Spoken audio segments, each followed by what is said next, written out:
चलो यार बच्चों, आ जाओ। 12th standard book keeping and accountancy हमारा सबसे पहले वाला टॉपिक चल रहा था, right? Introduction to partnership and partnership final account, जिसमें हमने पार्टनर्स कैपिटल अकाउंट के बारे में लास्ट लेक्चर में जानकारी ली थी, राइट? आज मैं सबसे पहले पार्टनरशिप का फाइनल अकाउंट, जो बचपन में आपने ट्रेडिंग पीएल और बैलेंस शीट का फॉर्मेट देखा होगा ना, बिल्कुल बस सेम वैसी फॉर्मेट है, ट्रेडिंग, पीएनएल और बैलेंस शीट का। तो सबसे पहले मैं उसके बारे में आपको थोड़ी बहुत जानकारी देता हूँ, है ना, ताकि आप लोगों को पार्टनरशिप के फाइनल अकाउंट के बारे में सारी आइडिया आ जाए, राइट? फिर हम लोग कुछ एक दो क्वेश्चन सॉल्व करके देखेंगे उसके, और देन आगे बढ़ेंगे। सो आपके भी काम आ जाएगा, जो आपका कॉलेज में टेस्ट है ना, तो उस हिसाब से बताता हूँ। अभी पेज नंबर का कोई काम नहीं, बस लिखो सबसे पहले, है ना, सब कुछ इधर है। फिर हम लोग बाद में बुक से क्वेश्चन सॉल्व करेंगे। ले मुन्ना, सो लिखो तो partnership final account, partnership final account. जैसे देखो, हमने बेसिक्स ऑफ अकाउंट्स के अंदर में स्टार्टिंग में, याद आ रहा है बेटा सभी को? बेसिक्स ऑफ अकाउंट में हमने क्या देखा था, याद आया क्या? ये साय बेटा, हाय नमस्ते। जैसे हमने बेसिक्स ऑफ अकाउंट्स में क्या देखा था, याद आ रहा है? आखिरी में ट्रायल बैलेंस के बाद ट्रेडिंग, पीएनएल और बैलेंस शीट बनाई थी। याद आया था ट्रेडिंग में कौन कौन से आइटम आते हैं? माल खरीदने से लेके बिजनेस में लेकर आने तक के सारे खर्चे ट्रेडिंग के डेबिट में, उसके बाद के सारे खर्चे पीएनएल के डेबिट में, और बैलेंस शीट में एसेट्स और लायबिलिटी। और माल से रिलेटेड जो डायरेक्ट इनकम है वो ट्रेडिंग के क्रेडिट में, और जो बच्चे कुछ इनडायरेक्ट इनकम है वो पीएनएल के क्रेडिट में थी। सो गुड्स से रिलेटेड खर्चा ट्रेडिंग का डेबिट, गुड्स से रिलेटेड इनकम ट्रेडिंग का क्रेडिट, बचे हुए खर्चे और इनकम पीएनएल के डेबिट और क्रेडिट में, और बैलेंस शीट के एसेट्स और लायबिलिटी साइड में एसेट्स, लायबिलिटी साइड में लायबिलिटी। बस सिंपल था फॉर्मेट, याद आ रहा है इन सभी को? सेम वैसे ही फॉर्मेट, सेम वैसे ही तीन अकाउंट यहाँ पे भी बनेंगे। एक बनेगा आपका ट्रेडिंग अकाउंट, एक बनेगा प्रॉफिट एंड लॉस अकाउंट, और एक बनेगी बैलेंस शीट। हम लोग क्या बना रहे हैं बेटा? पार्टनरशिप फर्म का फाइनल अकाउंट। हम लोग पार्टनरशिप फर्म का फाइनल अकाउंट प्रिपेयर करने की कोशिश कर रहे हैं, जिसमें बेसिकली तीन कंपोनेंट है, ट्रेडिंग, पीएल और बैलेंस शीट। भयंकर इजी है, बस ध्यान देना अच्छे से, जहां नहीं समझ में आप पूछना बेटा एक बार। Trading for the year ended, जो भी ईयर एंड रहेगा। PNL for the year ended, क्योंकि ट्रेडिंग और प्रॉफिट एंड लॉस अकाउंट पूरे साल के इनकम और एक्सपेंसेस को कंसिडर करते हैं, इसीलिए हम लोग जनरली ट्रेडिंग और पीएनएल के अकाउंट के नीचे देखो, यहाँ पे हम लोग क्या लिखते हैं? For the year ended on, जो भी ईयर एंडेड रहेगा सेम यहाँ पे भी लिखेंगे, लेकिन बैलेंस शीट हम लोग एक पर्टिकुलर डेट पे बनाते हैं, यस और नो?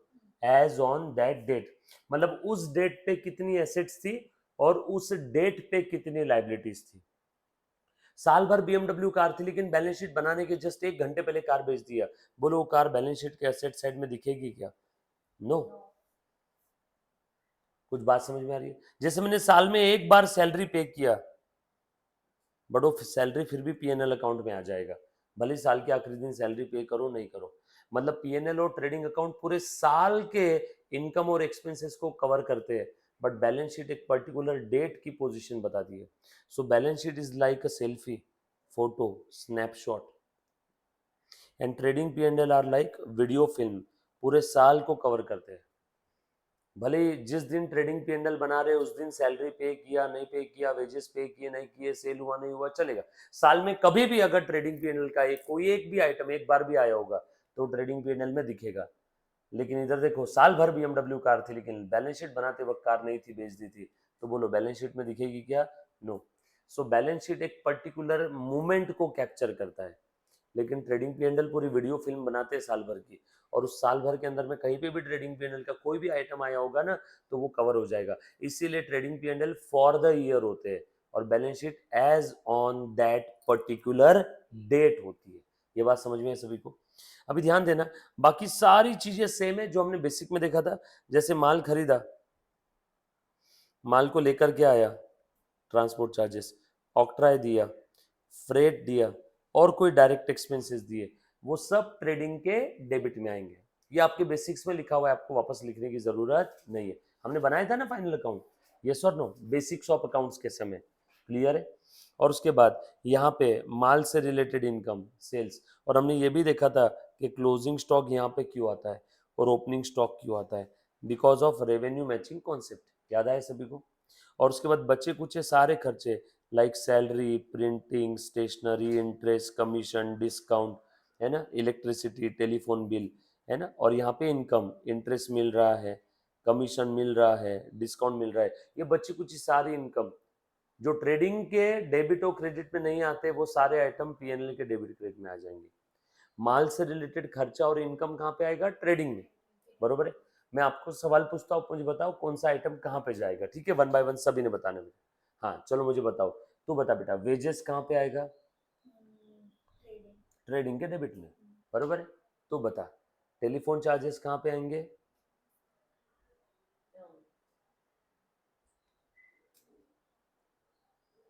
टेलीफोन, प्रिंटिंग, स्टेशनरी कहाँ पे आएगा,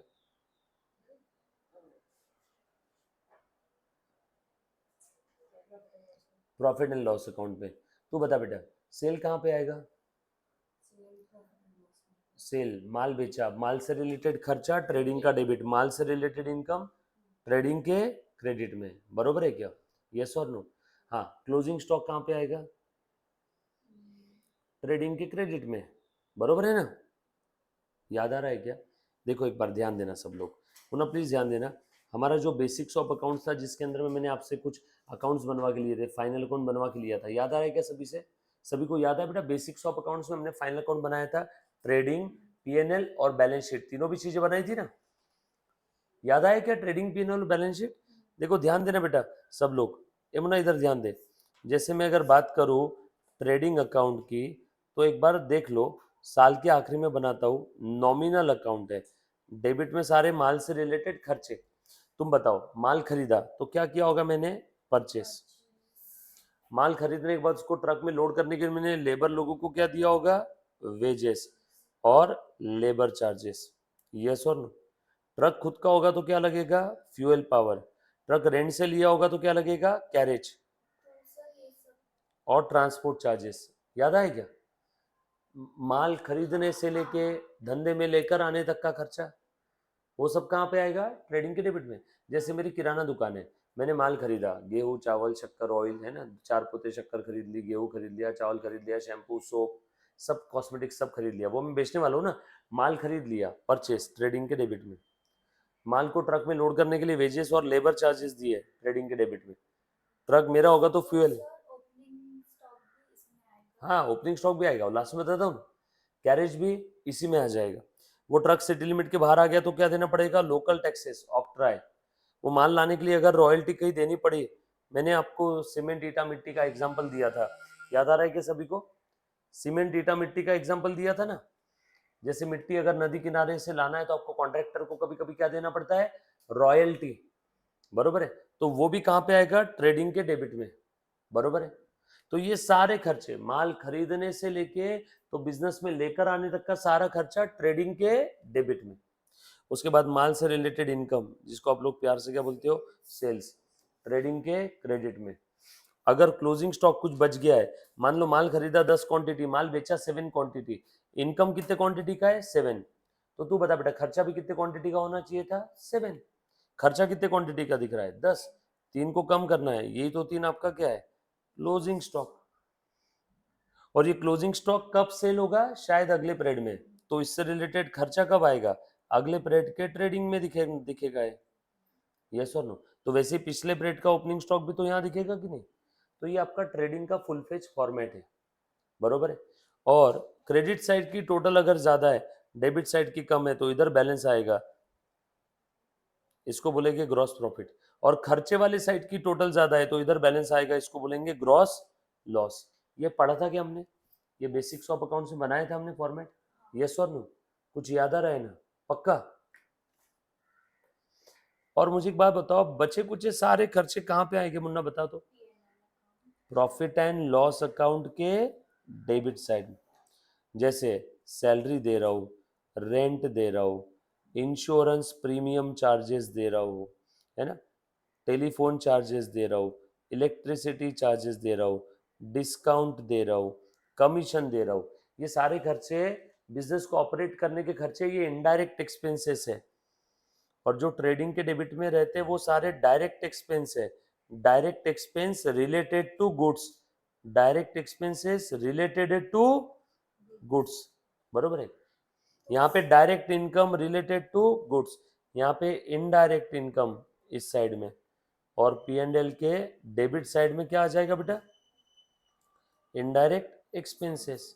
बोल बेटा क्या बोल रही, पक्का बोल बोल, क्लियर है। इनडायरेक्ट इनकम कौन कौन सी है, नॉमिनल अकाउंट है ना, तो डेबिट में खर्चा, क्रेडिट में इनकम।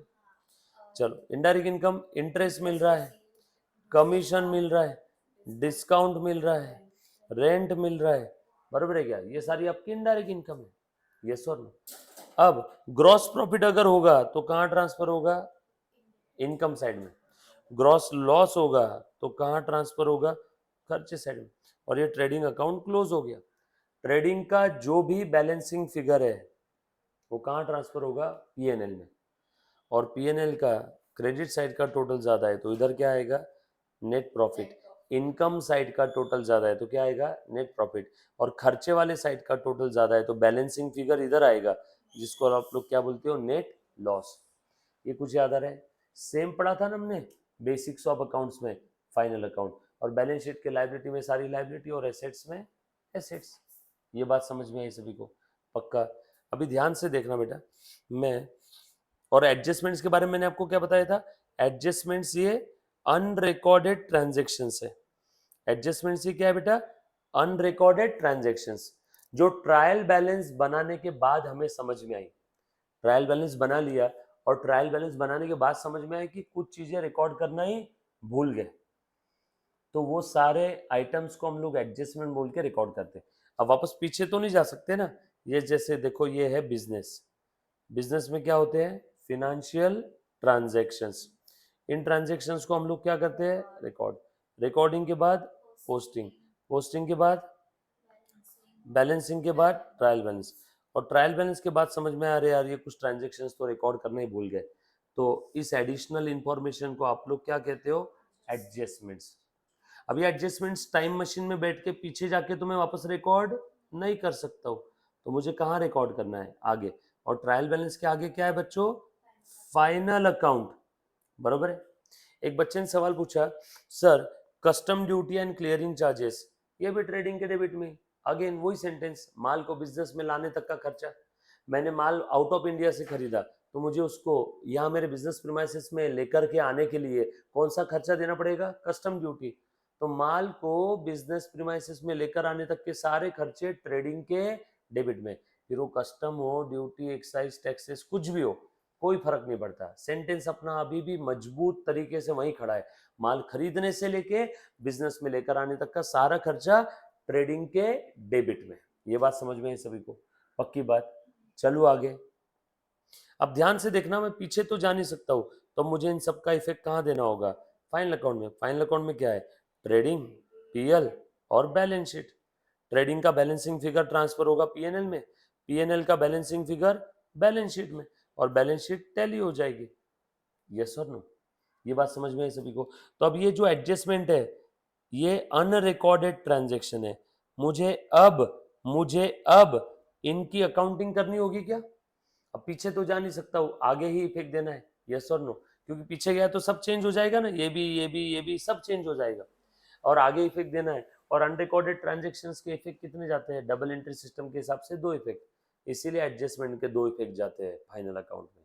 कैसे 2 इफेक्ट जाते हैं मैं आपको अभी एडजस्टमेंट बताने जा रहा हूँ, ध्यान देना बेटा अच्छे से।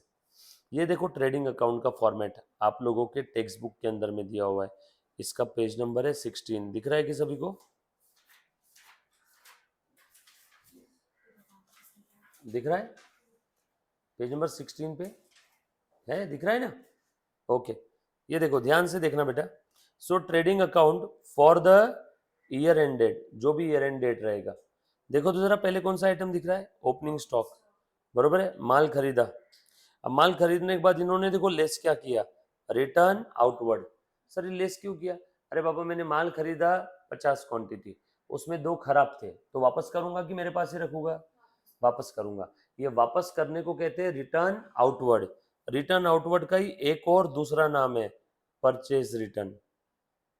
रिटर्न आउटवर्ड का ही दूसरा नाम क्या है? Purchase return. तो नेट आ जाएगा, ये परचेज किया उसमें से माइनस किया तो नेट फिगर देखो ये आ गई। उसके बाद माल को लाने का खर्चा, माल लाने का खर्चा, डॉक चार्जेस। डॉक चार्जेस क्या होते हैं? माल को कभी कभार टो करना पड़ता है, इधर से उधर रखना है। काफी बार माल अगर हमने शिप से बुलवाया तो मुझे डॉक पेट्टी चार्जेस देने पड़ते हैं। माल वहां पे रखना पड़ता है ना, शिप आने के बाद तुरंत थोड़ी आपकी गाड़ी अंदर घुस जाएगी, माल को वहां पे रखना पड़ेगा कि नहीं, वो पोर्ट पे उतरने के बाद में। तो डॉक चार्जेस है, कस्टम ड्यूटी है, वेजेस है। वेजेस, अब ये प्रोडक्टिव वर्ड नहीं भी लिखा तो भी चलेगा। वेजेस प्रोडक्टिव होते हैं, अनप्रोडक्टिव काम के लिए कोई वेजेस देता है क्या? है ना, प्रोडक्शन वेजेस बोल दिया तो भी चलेगा उसको। सर आपने तो बोला था माल खरीदने का, अब जरूरी थोड़ी कि हर माल में खरीद के ही बेचूंगा, कुछ माल में बना के भी तो बेच सकता हूँ, तो प्रोडक्शन वेजेस भी यहाँ पे आ जाएंगे। बट प्रोडक्शन वेजेस के बारे में मैं अभी आपको ज़्यादा डिटेल नहीं बताऊंगा। प्रोडक्शन वेजेस बेसिकली कहाँ से पैदा होते हैं? मैन्युफैक्चरिंग अकाउंट से। वो हम लोगों को यहाँ पे देखने की अभी ज़रूरत नहीं है। उसके बाद ये manufacturing wages, then wages and salary. Sir यहाँ पे तो सैलरी भी आ गया, वेट, दोनों वर्ड एक साथ है। इसमें पहले वर्ड कौन सा लिखा हुआ है? वेजेस। पहला वर्ड वेजेस है, मतलब यहाँ पे डोमिनेंट कौन है? वेजेस। तो इसीलिए वेजेस एंड सैलरी हमने कहाँ पे लिखा? ट्रेडिंग में। चलो मैं आपसे सवाल पूछता हूँ, सैलरी एंड वेजेस लिखा रहता तो कहाँ लिखते हैं? Very good.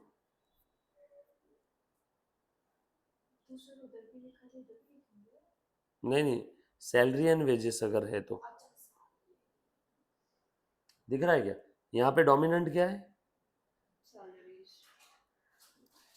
समझ में है बट बात सभी को? सो एग्जाम में अगर आपको वेजेस एंड सैलरी दिया तो कहाँ लिखोगे? ट्रेडिंग के डेबिट में। सैलरी एंड वेजेस दिया है तो पीएनएल के डेबिट में।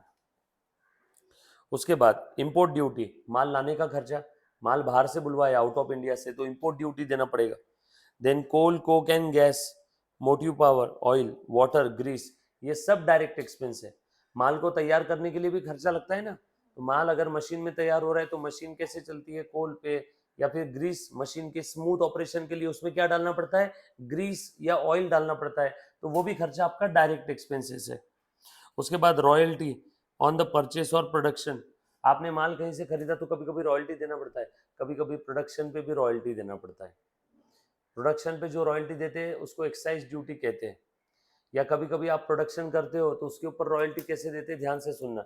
जैसे कि नहीं, आदि पुरुष मूवी आई अभी, मैंने उस डायरेक्टर से उस मूवी की सीडी कॉपीज प्रोड्यूस करके बेचने के लिए मैंने उसको पेमेंट कर दिया, तो वो जो पेमेंट हुआ वो क्या हो गया? रॉयल्टी। मैंने उसको बोला मैं इसकी बहुत सारी कॉपीज प्रोड्यूस करूंगा और बेचूंगा। मैंने आदि पुरुष से क्या किया? मैंने आदि पुरुष से उसकी रॉयल्टी पे करके कॉपीराइट परचेस कर ली, तो उसको हम लोग क्या कहते हैं? रॉयल्टी पे करना। बट वो भी तो माल खरीदने के लिए, माल रेडी फॉर सेल करने के लिए किया हुआ खर्चा है ना। माल सेल, रेडी फॉर सेल करने तक, या माल खरीद के या माल बना के बिजनेस में लेकर आने तक, बिजनेस में लेकर आना मतलब रेडी फॉर सेल करना, मतलब रेडी फॉर सेल करने तक का सारा खर्चा ट्रेडिंग के डेबिट में। बोल मुन्ना। सर बट वो आपने जो एग्जांपल दिया वो सीडी को आदि पुरुष वाला थिंगी, तो वो सीडी बना के बेचेगा ना, तो वो मैंने आदि पुरुष के प्रोड्यूसर से उसके मूवी की कॉपी सीडीज प्रोड्यूस करके बेचने का मैंने राइट खरीदा, उसके लिए मैंने उसको दे दिए 100 करोड़ रुपए, राइट। तो वो 100 करोड़ से मैं क्या बनाने वाला हूँ? मैंने उसको दे दिया, और अब मैं 1 आध करोड़ खर्चा करके सीढ़ियाँ बनाऊंगा और वो सीढ़ी बेचूंगा, तो मेरा सीढ़ी प्रोडक्ट हुआ, गुड्स हुआ। गुड्स रेडी करने तक का सारा खर्चा कहाँ पे आएगा? ट्रेडिंग के डेबिट में। तो सीढ़ी बनाने का भी खर्चा ट्रेडिंग के डेबिट में, और उसको जो रॉयल्टी पे किया वो भी तो सीढ़ी के लिए दिया है ना, वो भी ट्रेडिंग के डेबिट में। माल रेडी फॉर सेल करने तक का सारा खर्चा ट्रेडिंग के डेबिट में। मतलब ये रॉयल्टी वगैरह हाँ, अगर रॉयल्टी नहीं दूंगा तो माल रेडी फॉर सेल रहेगा क्या? नो, तो रेडी फॉर सेल करने तक का सारा खर्चा। हाँ हाँ, यहीं पे दे दे। उसके बाद आगे प्राइमरी पैकिंग, ये भी कहाँ पे आ जाएगा? इसके इसमें। तेरे पास प्लेट होगी तो प्लेट दे देना, है ना, प्लेट में डाल दे। उसके बाद factory lighting, factory rent and rates, factory insurance, works manager salary and balancing figure. इधर आए तो ग्रॉस प्रॉफिट और इधर आए तो ग्रॉस लॉस। माल को रेडी फॉर सेल करने तक का सारा खर्चा, फिर वो फैक्ट्री का रहो, माल लाने का खर्चा रहो, कोई भी खर्चा रहो, बरोबर है क्या, वो सारा खर्चा यहाँ पे आ जाएगा। कहाँ पे? ट्रेडिंग के डेबिट में। सर ये वर्कर्स बोलो बेटा कौन सा? Workers manager works manager salary. हाँ वर्क्स मैनेजर मतलब जो फैक्ट्री के अंदर में सुपरवाइजर है या मैनेजर है उसकी सैलरी है, ये भी तो माल तैयार करने के लिए दे रहे हैं। सेल्समैन का सैलरी यहाँ पे नहीं आता। सेल्समैन का सैलरी कब आता है? माल बन के रेडी है, उसके बाद बेचने का खर्चा है। सो माल रेडी फॉर सेल करने तक का सारा खर्चा किसको दे दिया होगा, नहीं दिया होगा, अपने को उससे क्या लेन देन है। हम तो दोनों केस में अकाउंटिंग करेंगे ना, ड्यू बेसिस पे अकाउंटिंग करते हैं। जो लाइक फैक्ट्री में लोग काम वगैरह करते हैं, हाँ हाँ उनका भी इधर ही आएगा ना। हाँ हाँ, एंड जो माल रेडी फॉर सेल करने तक का सारा खर्चा ट्रेडिंग के डेबिट में। फिर माल खरीदा या फिर माल बनाया, बरोबर है, सारा खर्चा ट्रेडिंग के डेबिट में। और एक बच्चे ने सवाल पूछा इसका पेमेंट कब करते हैं। बेटा ये ट्रायल बैलेंस बनने के बाद ट्रायल बैलेंस के आइटम तूने यहाँ पे लिखे हैं, इनकी ऑलरेडी जर्नल एंट्री हो चुकी है। जैसे works manager salary account debit to cash, है ना, फिर इसका पोस्टिंग हुआ रहेगा वर्क्स मैनेजर्स सैलरी अकाउंट और कैश अकाउंट, फिर वर्क्स मैनेजर सैलरी के डेबिट में टू कैश, फिर इसका बैलेंसिंग फिगर आया, फिर तूने ट्रायल बैलेंस में लिखा होगा works manager salary debit balance है ना, और वो वर्क्स मैनेजर सैलरी यहाँ पे ट्रांसफर हुआ है। ये कोई एंट्री थोड़ी चल रही है। ट्रायल बैलेंस के बाद हम लोग फाइनल अकाउंट कब बनाते हैं बता? बिजनेस में होते हैं ट्रांजेक्शन की रिकॉर्डिंग की, पोस्टिंग की, बैलेंसिंग की, ट्रायल बैलेंस। और ट्रायल बैलेंस के अंदर में जो बैलेंस है वो हम लोग ट्रेडिंग P&L या बैलेंस शीट में लिखते हैं। आपको क्वेश्चन में ट्रायल बैलेंस दिया रहेगा, और ट्रायल बैलेंस के बैलेंस हम लोग कहाँ लिखते हैं? ट्रेडिंग में या P&L में या तो बैलेंस शीट में। यस और नो? और ये देखिए बचे हुए सारे ये इनकम गुड्स से related, sales less sales return, return inward का ही दूसरा नाम क्या है? सेल्स रिटर्न, बरोबर है, क्लियर? अभी ध्यान देना, बस इसी के भरोसे। Then goods loss by fire, goods loss due to theft, goods distributed as a free sample. तीनों केस में क्या कम हुआ यहाँ पे? गुड्स। माल आता है तो ट्रेडिंग के डेबिट में, और माल गया चाहे सेल की वजह से चाहे कोई और रीजन की वजह से तो ट्रेडिंग के क्रेडिट में। माल कम हुआ है, कैश कम हुई होती तो यहाँ पे नहीं आता। क्या कम हुआ है? माल। गुड्स हमने फ्री में बांटा है, राइट। उसके बाद goods lost in accident, goods withdrawn by the proprietor, कोई भी केस हो गुड्स से रिलेटेड। और लास्ट में यहाँ पे क्लोजिंग स्टॉक दे दिया हमने, और इधर आया बैलेंसिंग फिगर तो loss. By the way trading की डेबिट साइड में कौन से आइटम आते हैं? खर्चे या इनकम, ये बताओ पहले। खर्चे। इन क्रेडिट में इनकम। अब डेबिट साइड की टोटल ज्यादा है, यानी खर्चे वाले साइड की टोटल ज्यादा है, तो बैलेंसिंग फिगर इधर आएगा ना। डेबिट साइड की टोटल ज्यादा है, क्रेडिट साइड की कम है, तो इधर जगह कम पड़ रही है, यहाँ पे क्या आया? लॉस। अपोजिट इधर आया तो ग्रॉस फ्रूट। ये पहले एक चीज बताओ, बरोबर है? ये जो भी बच्चा लाइव स्ट्रीमिंग देख रहा है, एक सेकेंड,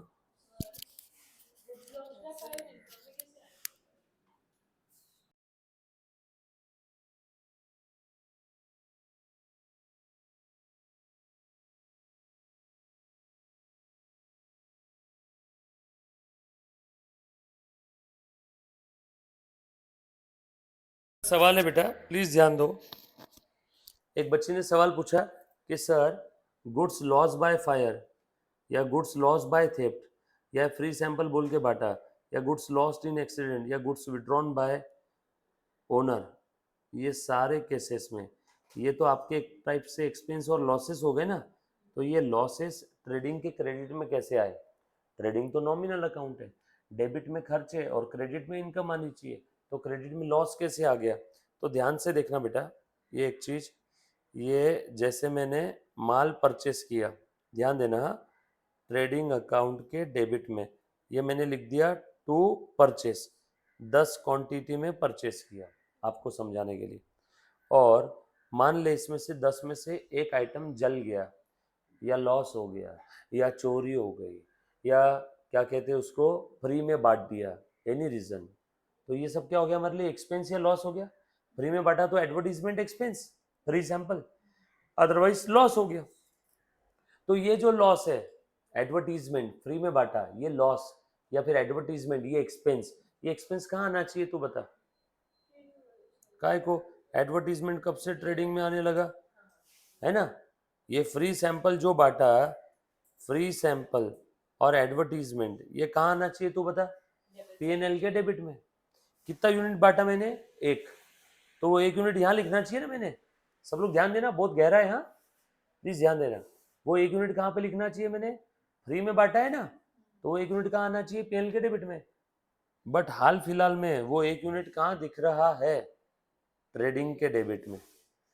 अरे इसी 10 में वो 1 मौजूद है ना, हाल फिलहाल में वो कहाँ दिख रहा है, ट्रेडिंग के डेबिट में। उसी 10 में से 1 बांटा है ना हमने फ्री में, हाल फिलहाल में वो 1 unit distributed as a free sample, वो किसके डेबिट में दिख रहा है, ट्रेडिंग के। कहाँ आना चाहिए था, पीएनएल के डेबिट में। तो इसको ट्रेडिंग के डेबिट से खींच के निकालो और पीएनएल में डालो। अब ट्रेडिंग के डेबिट से कोई फिगर निकालनी है तो कहाँ लिखो रे मुन्ना, तभी तो निकलेगी ना। और कहाँ पे डालो,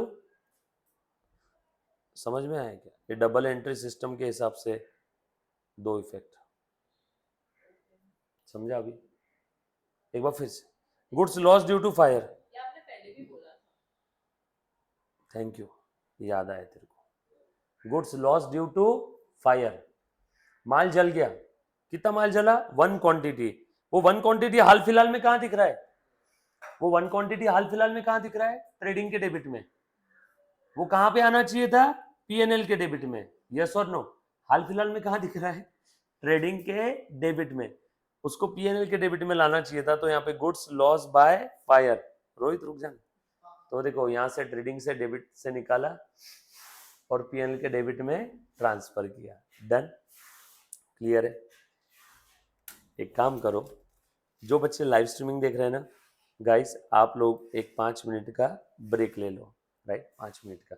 और जो रिकॉर्डेड देख रहा है उसको समझेगा भी नहीं कि ब्रेक कब हुआ, क्योंकि लेक्चर पॉज होते ही तुरंत उसको अभी चालू हो जाएगा अगला। देखो ध्यान देना बेटा, सो तेरा वो डाउट क्लियर हुआ क्यों हमने लिखा, एक्चुअल में कहाँ पे आना चाहिए, पीएनएल के डेबिट में। बट अगर हम लोगों ने ट्रेडिंग के क्रेडिट में नहीं लिखा तो वो सारे आइटम कहाँ दिखेंगे, परचेस में, यानी ट्रेडिंग के डेबिट के अंदर में दिखेंगे, जो कि गलत जगह है।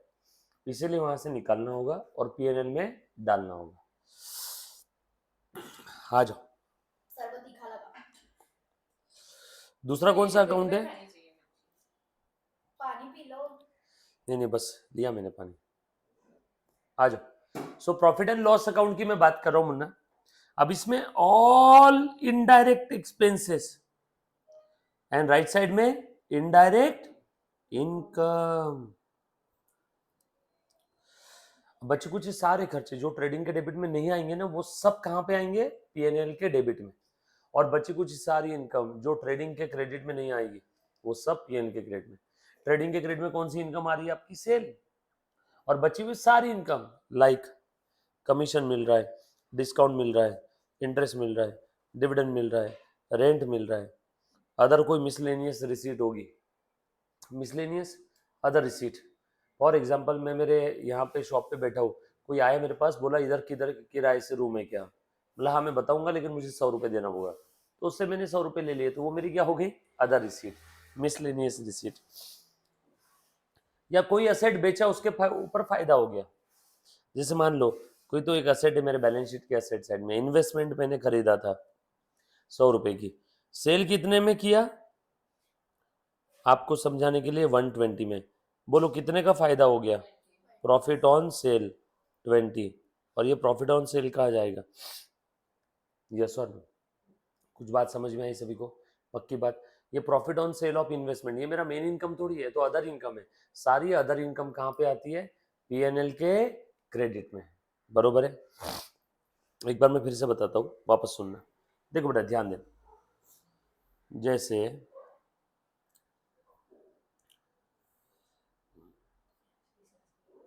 देखो एक बार, trading account, profit and loss account, debit credit, debit credit. बोलो ट्रेडिंग के डेबिट में कौन कौन से आइटम आते हैं, गुड्स परचेज करने से लेके तो रेडी फॉर सेल तक सारे एक्सपेंसेस इन्हीं को हम लोग क्या कहते हैं, direct expenses related to goods, trading के डेबिट में, बराबर है। फिर उसके अंदर में ओपनिंग स्टॉक परचेस हो, ऑक्ट्राई हो, रॉयल्टी हो, वेजेस हो, मैन्युफैक्चरिंग एक्सपेंसेस हो, सब आ गया। और उसके बाद यहाँ पे all direct income related to, बराबर, पीएनएल में ऑल अदर एक्सपेंसेस और इनडायरेक्ट एक्सपेंसेस, माल को खरीदने से लेके या माल बनाने से रेडी फॉर सेल करने तक का सारा खर्चा ट्रेडिंग के डेबिट में, उसके बाद का सारा खर्चा पीएनएल के डेबिट में। जैसे माल को बेचने के लिए खर्चा किया, selling expense, advertisement expense, commission दे रहा हूँ, डिस्काउंट दे रहा हूँ, रॉयल्टी, सैलरी, रॉयल्टी नहीं सैलरी दे रहा हूँ, इलेक्ट्रिसिटी चार्जेस दे रहा हूँ, और यहाँ पे ऑल अदर इनकम, इसी को कहते हैं इनडायरेक्ट इनकम। तो आपने पीएनएल की लिस्ट याद नहीं रखना है, ये तो बहुत बड़ी लिस्ट है। ट्रेडिंग में क्या आता है ये हमें मालूम है, बचा कुछ है सब पीएनएल में। और बैलेंस शीट तो बहुत सिंपल है, बैलेंस शीट में इधर सारी लायबिलिटी और इधर सारी एसेट, खत्म। और एडजस्टमेंट है तो दो ही फेंक दूंगा, बोल मुन्ना। हाँ हाँ बराबर है, बता दो, वो भी बता देता हूँ। हाँ हाँ बिल्कुल बिल्कुल। अब ध्यान देना, एक सिंपल सा मैं आपके सामने एग्जाम्पल लेता हूँ और आप मुझे बताना बेटा कौन सा आइटम कहाँ जाएगा। तो बैड डेट वाला ही लेते हैं अपन लोग।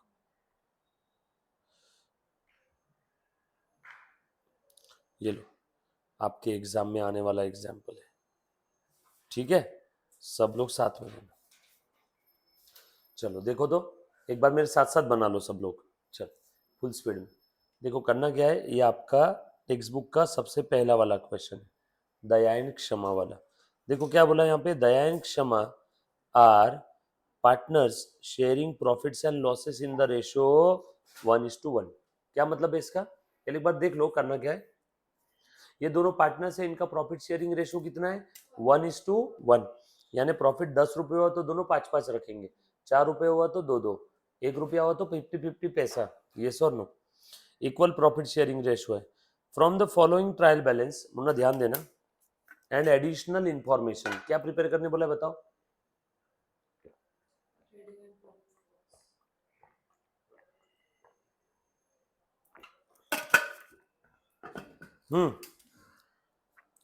क्या क्या बनाने बोला है, trading account, P&L account and तीनों चीज बनाने के लिए बोला है।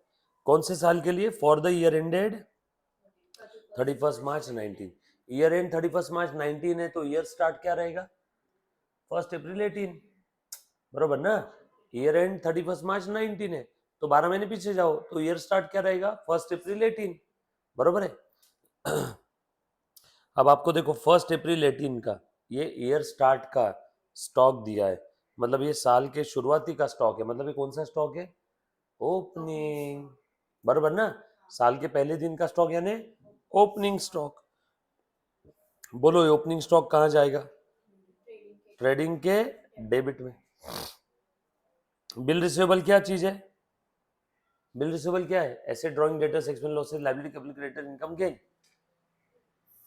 बिल रिसीवेबल या डेटर, डेटर डेटर डेटर तो असेट हो गया ना, बिल रिसीवेबल मतलब एज गुड एज आपका डेटर है, एसेट। आपको पैसे मिलने वाले हैं ना, मुझे, अरे बाबा इनकम अगर हुआ होता तो यहाँ पे सेल लिखा रहता ना, समझी क्या, यहाँ पे लिखा क्या है, बिल्स रिसीवेबल, रिसीवेबल यानी आना बाकी, आना बाकी यानी debtors, as good as debtors समझो। आगे बिल्स ऑफ एक्सचेंज एक टॉपिक आएगा तब बिल रिसीवेबल बिल पेएबल ही खेलेंगे हम लोग, बरोबर है। एक टॉपिक है 5वें नंबर का, चौथे या 5वें नंबर का है, सॉरी 6 और 7 नंबर का टॉपिक है बिल्स ऑफ एक्सचेंज, उसमें ही आएगा बिल रिसीवेबल और एनी रिसीवेबल फ्यूचर में आपको जिससे भी मिलने वाले, हर वो रिसोर्स जिससे आपको फ्यूचर में पैसा मिलेगा वो आपके लिए क्या हो गया, एसेट। तो ये कहाँ जाएगा, बैलेंस शीट के एसेट में, यस और नो। ये बात समझ में आ रही क्या। उसके बाद ये बच्चों ट्रायल बैलेंस दिया है, मतलब अकाउंटिंग हो चुकी है, मतलब ये बैलेंसेस कब आए, जर्नल एंट्री पोस्टिंग बैलेंसिंग के बाद के बैलेंसेस है। ये बात समझ में आई क्या? जर्नल एंट्री हो गई, लेजर पोस्टिंग हो गया, बैलेंसिंग हो गया, और उसके बाद आपने ट्रायल बैलेंस बनाया। बस अब ट्रायल बैलेंस मतलब ऐसा समझो, बर्तन वाली बाई बर्तन धो के चली गई, सारे बर्तन एक जगह रख दिए ट्रायल बैलेंस में। अब बस आप कटोरी कटोरी की जगह, चमचा चमचे की जगह, थाली थाली की जगह रख रहे हो। यानी एक्सपेंस एक्सपेंस की जगह, इनकम इनकम की जगह, एसेट्स बैलेंस शीट के एसेट में, लायबिलिटी लायबिलिटी में। बस जगह पे सामान रखना है, कुछ भी नहीं है। वेजेस एंड सैलरी कहां जाएगा? ट्रेडिंग के डेबिट। डेटर्स बैलेंस शीट के एसेट में। बैड डेट नुकसान हो गया, ये पीएनएल के डेबिट में। एक्सपेंस लॉसेस बरोबर है ना, पीएनएल के डेबिट में। अगर डायरेक्ट एक्सपेंस होता तो ट्रेडिंग के डेबिट में आता। जो एक्सपेंस, सुनना सेंटेंस में कह रही है, जो एक्सपेंस ट्रेडिंग के डेबिट में नहीं आ सकता, वो सारे खर्चे कहा जाएंगे? पीएनएल के डेबिट में। हर वो खर्चा जो ट्रेडिंग के डेबिट में नहीं आ सकता, बरोबर है, वो सब कहां पे आ जाएंगे? पीएनएल के डेबिट में। ये बात समझ में आ रही है सभी को? यस और नो? उसके बाद आगे, परचेज ट्रेडिंग के डेबिट में, मोटर कार एसेट में, मशीनरी एसेट, ऑडिट फी पीएनएल के डेबिट में, बरोबर ना? अरे बाबा, ऑडिट फी माल लाने का खर्चा थोड़ी है, ये तो धंधे में हमने अकाउंटिंग किया। अकाउंटिंग करने के बाद जो बुक्स ऑफ अकाउंट्स हम लोग चेक करवाते हैं, ये उससे रिलेटेड खर्चा है। यस और नो? उसके बाद सेल्स रिटर्न, ये ट्रेडिंग के क्रेडिट साइड में सेल्स में से माइनस करेंगे। सेल में से सेल रिटर्न माइनस होता है ना। डिस्काउंट, अब डिस्काउंट का कौन सा बैलेंस है? Debit balance. डिस्काउंट का डेबिट बैलेंस है, मतलब ये क्या है? एक्सपेंस। अगर डिस्काउंट का क्रेडिट बैलेंस होता तो क्या होता है? इनकम, क्योंकि एक्सपेंस का डेबिट बैलेंस है, इनकम का क्रेडिट बैलेंस। ये डेबिट बैलेंस वाला डिस्काउंट है, मतलब ये दिए हुआ डिस्काउंट है, मतलब ये खर्चे वाला डिस्काउंट है। और ये इस साइड में जो डिस्काउंट है, ये कौन से बैलेंस वाला है? क्रेडिट बैलेंस, मतलब ये कौन सा है? इनकम। तो ये कहां जाएगा? पीएनएल के क्रेडिट में। ये कहां जाएगा? पीएनएल के डेबिट में। Building asset, cash at bank asset, investment asset, advertisement PNL के डेबिट में। फ्री सैंपल, एडवर्टीजमेंट, प्रमोशन, ये डायरेक्ट एक्सपेंस अगर होता तो ट्रेडिंग के डेबिट में आता, बरोबर है। ये ट्रेडिंग के डेबिट में कौन से खर्चे आते हैं? सुन बेटा, पीएनएल में कौन से खर्चे आते हैं, एकदम गावरान तरीका बताता हूँ, याद रखने। जो खर्चा ट्रेडिंग के डेबिट में नहीं आता, वो डायरेक्टली पीएनएल के डेबिट में। फिर आपका सवाल, सर ट्रेडिंग के डेबिट में कौन से खर्चे आते हैं? वही माल खरीदने से या बनाने से रेडी फॉर सेल करने तक का सारा खर्चा ट्रेडिंग के डेबिट में। उसके बाद बचे हुए सारे खर्चे आग बंद करके पीएनएल के डेबिट में। तो जब भी कोई एक्सपेंस समझ में ना आए तो उस खर्चे को पूछना, हे खर्चे बता, क्या तू ट्रेडिंग के डेबिट में जाएगा? उसने बोला नहीं, तो सीधा उसको पीएनएल के डेबिट में डाल देना। समझ में आया? पक्की बात? उसके बाद रॉयल्टीज ट्रेडिंग के डेबिट में, माल लाने का खर्चा है। जनरल रिजर्व, ये रिजर्व्स और सरप्लस जो होते हैं ना, ये आपका पुराना बचा हुआ प्रॉफिट है। तो ये जो पुराना बचा हुआ प्रॉफिट है कहाँ जाएगा? बैलेंस शीट के लायबिलिटी साइड में। क्योंकि मुझे एक बात बताओ, प्रॉफिट पे किसका अधिकार होता है? मालिक। प्रॉफिट किसको देना है? मालिक को। सो बिजनेस प्रॉफिट किसको देने वाला है? मालिक को। सो बिजनेस के पॉइंट ऑफ व्यू से प्रॉफिट क्या हुई? लायबिलिटी। बिजनेस को जैसे ही बिजनेस में प्रॉफिट हुआ, ये प्रॉफिट किससे देना होगा? मालिक को। सो बिजनेस ये प्रॉफिट किसको देने वाला है? मालिक को। हर वो चीज जो मुझे देना है किसी न किसी को, मेरे लिए ऑब्लिगेशन है ना बॉस। तो प्रॉफिट का ही ये पार्ट है रिजर्व। अरे आपके पापा ने महीने की अर्निंग की 1 लाख रुपए, उसमें से आपने बचा लिए 20,000, तो वो जो बचा लिए ना 20,000 प्रॉफिट का हिस्सा, उसी को आप लोग प्यार से बोलते हो सेविंग। हम लोग अकाउंटिंग के लैंग्वेज में उसको बोलते हैं रिजर्व। हम लोग अकाउंटिंग के लैंग्वेज में उसको क्या बोलते हैं? रिजर्व। ये प्रॉफिट का ही पार्ट है, और ये कहाँ दिखेगा? लायबिलिटी साइड में। बाद में कैपिटल दिया है, दया और क्षमा का, कहाँ जाएगा capital? Balance sheet liability. Balance sheet liability, capital वहीं जाता है ना बैलेंस शीट के लायबिलिटी में। कैपिटल किसका होता है? ओनर का। ओनर ने धंधे में जो इन्वेस्टमेंट किया, आज नहीं तो कल, जिस दिन बिजनेस बंद होगा उस दिन वो इन्वेस्टमेंट मुझे क्या करना है? रिटर्न करना है। तो कहां जाएगा? बैलेंस शीट के लायबिलिटी में। क्रेडिटर्स देना है क्या? लायबिलिटी है क्या मेरे लिए? क्रेडिटर्स को देना पड़ेगा ना। हाँ बैठ जाओ, पंकज पीछे बैठा दे एक बार सभी। आरडीडी, ये आरडीडी क्या है? ओल्ड और प्रोविजन फॉर डाउटफुल डेट, ये क्या हो गया बेटा आपका RDD, provision for doubtful debt. ये कहां जाएगा आपका आरडीडी, ये ओल्ड आरडीडी है, ओल्ड आरडीडी। अब ये आरडीडी क्या चीज होती है, ध्यान से सुनना। कंजर्वेटिज्म कॉन्सेप्ट हम लोगों ने देखा था क्या, कंजर्वेटिज्म कॉन्सेप्ट, बरोबर है। क्या कहता है ये, फ्यूचर में होने वाले एक्सपेंसेस के लिए, ना ध्यान से सुनना, फ्यूचर में होने वाले एक्सपेंस और लॉसेस के लिए हम लोग अभी से क्या क्रिएट कर रहे हैं, प्रोविजन। तो उसके लिए फ्यूचर में हमें ऐसा लगता है कि शायद पैसा डूबने वाला है, तो उसके लिए मैं क्या क्रिएट करता हूँ, प्रोविजन। उसको हम लोग बोलते हैं reserve for doubtful debt, RDD, reserve for doubtful debt. अब आप ध्यान रखना बस कल के पेपर के लिए, ये जो स्पिन बता रहा हूँ वापस सारी चीजें डिटेल में कल देखेंगे। पीएनएल के डेबिट साइड में आप क्या लिखोगे, bad debt plus new bad debt plus new RDD minus old RDD. ये पीएनएल के डेबिट में, ये याद करके रखेंगे, ये ऐसा क्यों आया, कहां से आया, सब डिटेल में कल बताऊंगा, बस आपके कल के पेपर के लिए, बरोबर है।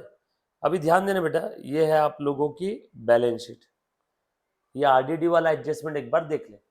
बता दो बेटा एक बार क्वेश्चन में डेटर कितने देख करके बताओ, और ये सेल्स कहाँ जाएगा, ट्रेडिंग के क्रेडिट में, एक सेकेंड ना। Outstanding wages balance sheet liability side, purchase return trading के डेबिट में, परचेस से क्या करेंगे, लेस किया बेटा सभी ने, परचेस रिटर्न परचेस से लेस होगा ना। और आउटस्टैंडिंग मतलब क्या होता है रे, देना बाकी, पेएबल, पेएबल यानी आपके लिए लाइबिलिटी, बैलेंस शीट के लाइबिलिटी साइड। अब ध्यान से सुनना, इन्होंने बोला write off 1800 as a bad debt and maintain RDD at 5% on debtors. देख ध्यान दे, बाकी सब तो क्या आइटम उठा उठा के जगह पे रखना है। RDD reserve for doubtful debt, उसी का एक और नाम है प्रोविजन फॉर डाउटफुल डेट। बताओ डेटर्स कितने बताना तो जरा, यहाँ पे डेटर्स है 132,500, बरोबर है। और यहाँ पे कितना परसेंट बोला है बेटा, 1800 बैड डेट राइट ऑफ करने बोला है, और आरडीडी मेंटेन करने बोला है 5% की, और ये राइट ऑफ बोला है 1800 एज अ बैड डेट। ये एडजस्टमेंट में दिया है, मतलब ये न्यू बैड डेट है। और ऊपर जो बैड डेट दी है ऊपर भी दी है क्या, ये कौन सा बैड डेट है, ओल्ड बैड डेट है। ट्रायल बैलेंस में जो भी बैड डेट दी है वो कौन से है, ओल्ड, और एडजस्टमेंट में जो दिया है वो कौन से बैड डेट है, न्यू। अब ध्यान से सुनना, यहाँ सारी फिगर लिख दो, old bad debt 1000, new bad debt 1800, ये देख 1000 न्यू बैड डेट 1800। डेटर्स कितने थे, देखो चेक करो, डेटर्स 132,500, 132,500।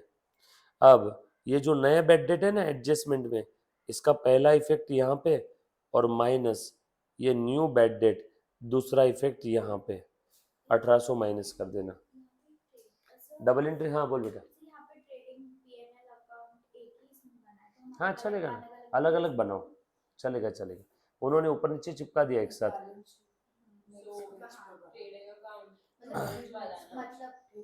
मतलब ये अलग अलग पेज पे बनाना, हाँ ट्रेडिंग अकाउंट ऑरेंज वाला है ना, नहीं ऐसे ये क्वेश्चन नहीं नहीं, ऑरेंज वाला नहीं है, फिर येलो वाला है। ऊपर वाला ट्रेडिंग है, नीचे वाला पीएनएल।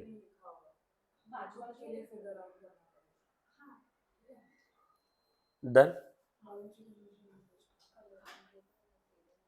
देख देख देख देख ध्यान देना एक सेकंड के लिए, ये देख बेटा न्यू बैड डेट हमने यहाँ पे लिख दिया, दोनों भी उसके इफेक्ट दे दिए, एडजस्टमेंट का दो इफेक्ट जाएगा ना डबल एंट्री सिस्टम के हिसाब से, ये दो इफेक्ट यहाँ पे मैंने दे दिए, bad debt plus new bad debt plus new RDD. New RDD कितना बोला है बेटा बताओ तो, अभी 1,32,500 में से 1800 माइनस करो, बोलो कितना बचा यहाँ पे, जीरो जीरो, 1,32,000 में से 1000 गया, कितना बचा 1,31, 1,31,000, और ये 500 भी चले गए, बचे और 300, 1,30,000 कितना आएगा, 1,30,700, राइट, 1,30,700। एक बार चेक करना, बैड डेट में से न्यू बैड डेट, अपने डेटर्स में से न्यू बैड डेट अगर मैंने माइनस कर दी तो कितने बचे, 1,30,700। दिख रहा है क्या सभी को?